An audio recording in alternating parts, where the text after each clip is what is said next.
We talked about units, and now we're going to talk about another way of measuring, which you may already be using all the time, but I think is still worth talking about because it's kind of deceptively simple, right? So let's say, for example, that I want to make something that fits around my head, right? Like a hat or a headband or something that's going to hold a sculpture on top of my head, right? You can get a fabric ruler, right, that has numbers on it. Or you can just use a strip of fabric or string or paper, right? The only difference between that fabric ruler or tape measure and the piece of paper is that the fabric one has a bunch of numbers on it, right? But what you're looking for is the distance between a start point and an end point, and we don't necessarily need numbers to provide that, right? So I've got a piece of paper here that I just cut off of a brown paper grocery bag, and right, I can take this, I'll mark this as my start here.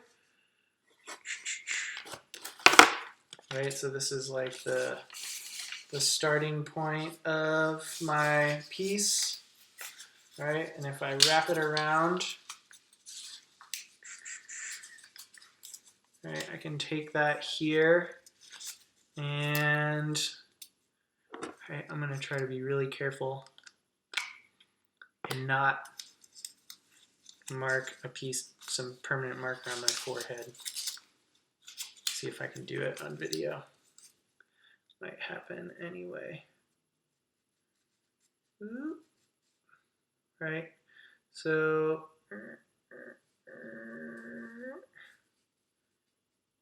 okay. So now we've got, when we look here, I made a couple of points, and this is where that measurement ends, right? So let's see, from start to finish. And then I could probably actually keep this piece that's hanging off the end here on, because, right, if I'm going to be making this out of fabric, for example, I need to join it. Or if I'm just going to be using this piece of paper, I want to glue it, right? I need to bond it somehow. So it's actually useful for me to have that extra. But this is where I want the two sides to join together. And that is a really, really simple, intuitive way of measuring things where you don't need numbers. Another one that I really like, I'm just going for it here, right?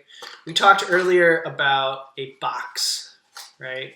Or a sculpture with tight-fitting components, I think is what we talked about.